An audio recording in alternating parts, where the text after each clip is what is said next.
Good evening guys, চলে এসেছি আজকে একটা নতুন ব্লগ নিয়ে। ব্লগটা স্টার্ট করছি ইভিনিং থেকে। আর একটু পরে আমরা রেডি হব আমাদের নতুন ডেস্টিনেশন যেটাতে আমরা যাচ্ছি, সেটা হচ্ছে বারাণসী।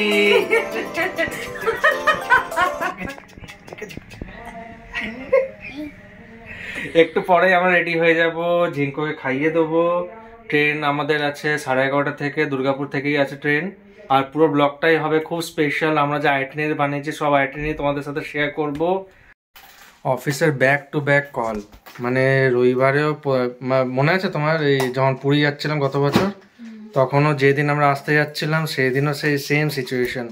অফিসে যেন আজকেই বেশি কাজ, আজকে সানডে, এমনিতেও সেদিন সানডে ছিল না, তো আজকে সানডে থাকা সত্ত্বেও ক্লায়েন্টের কল, অফিসে কলিগসদের কল, মানে বিভিন্ন কাজ নিয়ে, কোয়েরি নিয়ে।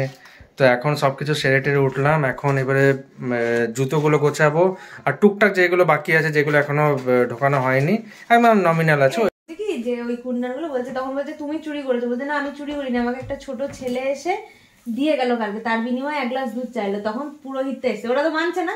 পুরোহিত বলছে না না উনি ঠিকই বলেছে, আমি কালকে ঠাকুরের কাছে দুধ রাখতে ভুলে গেছিলাম, ওই জন্য দুধের খোঁজে বেরিয়েছিল। এরকম বলছে ওই যে নিধিবানে না, কোন ওটা নিধিবানি যেখানে সে নাচে, বলছে ওখানকার লতা পাতারা তো সব সখীরা, বলছে রাত্রে যখন ওই রাধা কৃষ্ণ আসে ওরা সব জেগে ওঠে। তো ফাইনালি দেখো এতগুলো লাগেজ আমাদের হয়েছে প্রত্যেকটা। অভি বলছে এত লাগেজ কি করে মেনটেন করবো, কিন্তু কিছু করার নেই, একেই তো শীতের জিনিস, তারপরে আবার বাচ্চা আছে।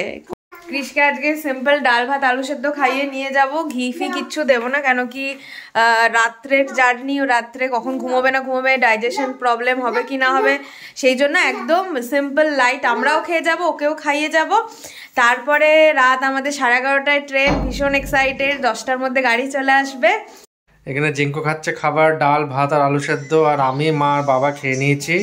মাম্পি বলল যে হ্যাঁ, এখন জিঙ্কো খাবার হয়ে গেলে, মাম্পি খাবার হয়ে গেলে আমরা সবাই মিলে রেডি হয়ে যাব। গাড়িও আর 40 মিনিট পর গাড়ি চলে আসবে। অসম লাগছে, আর ব্লগগুলো দারুণ দারুণ আসবে, একটা ব্লগও মিস করবে না। আর ফ্যামিলি ফ্রেন্ডসের সাথে শেয়ার করবে, যাতে সবাই সাবস্ক্রাইব করে আর বেশি লাইক করে আর শেয়ার করে। তো ফাইনালি আমরা রেডি হয়ে গেছি, বেরোচ্ছি। হর হর মহাদেব, হর হর মহাদেব। তো আমাদের লাগেজ এখানে রাখা হয়েছে, এই প্ল্যাটফর্মে আসবে ট্রেন। এখানে অভি আর মেশো কি নিয়ে ব্যস্ত আছে, টিকিট ফিকিট নিয়ে, আর এইখানে সব বসে আছে। মামা ওটা দাদা জানা, ওটা দাদা জানা। আমরা ট্রেনে উঠে পড়েছি, এখন জায়গা নিয়ে একটু চলছে, সব মিডিল আর আপার বার্থ, লোয়ার একটাও পড়েনি। জিনিসগুলি ওই যে মা উঠে গেছে সেই উপরটাতে, এসব সিটটা অকুপাইড করে নিচ্ছি, মেঘাকে শুতে দিইনি। আর এই হচ্ছে বাইরের ভিউ। আমরা এখন মর্নিং ভাইব এনজয় করছি ভীষণভাবে। আমাদের টি ব্রেক হলো, কৃষের ন্যান ব্রেক হলো, নিয়ে আবার জার্নি স্টার্ট হচ্ছে। এখন দাঁড়িয়ে আছি আমরা খুর্দাতে, বৃষ্টিও পড়ছে, বৃষ্টি পড়ছে।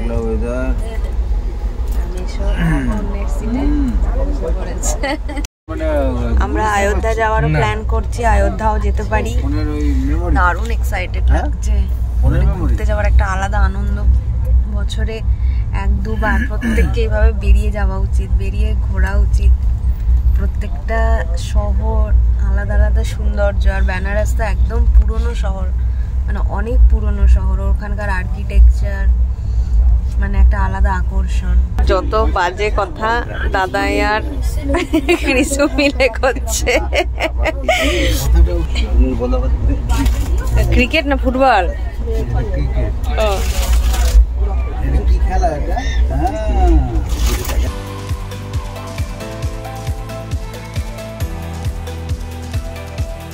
আমরা স্টেশনে চলে এসেছি, এই হচ্ছে বারাণসী জাংশন।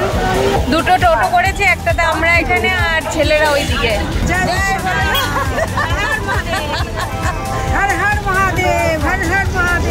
তো এই হচ্ছে আমাদের হোটেলের এন্ট্রেন্স। ক্রিস ঘুমিয়ে গেছিল টোটোতে আস্তে আস্তে। আমাদের রুমটা এত দারুণ, আর হোটেলটা সত্যিই খুব ভালো। দেখো হোটেলটা neat and clean, lift well operated. এবার তোমাদেরকে রুম ট্যুরটা দেখিয়ে দিই। রুম 302, এখানে ঝিঙ্কু বসে আছে, কাকে যে হ্যালো হ্যালো করছে ও নিজেই জানে। হ্যালো কেউ বললো কেমন আছো, কেমন আছো, কেমন আছো।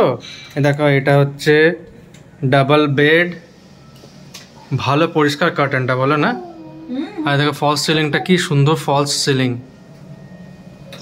এটা হচ্ছে মিরর, আর এটা হচ্ছে সব থেকে ইম্পর্টেন্ট জায়গা বাথরুম, যেটা পরিষ্কার থাকা খুবই দরকার। সো আজকের ব্লগটা, এই ব্লগটা এখনই শেষ করছি, নেক্সট ব্লগ পরপর আসতে থাকবে। তো যদি এতটা দেখে থাকো একটা লাইক করে দিও, শেয়ার করো, কমেন্ট করো, সাবস্ক্রাইব করো, সাথে দেখো প্রচুর ভালো ভালো ব্লগ আসবে।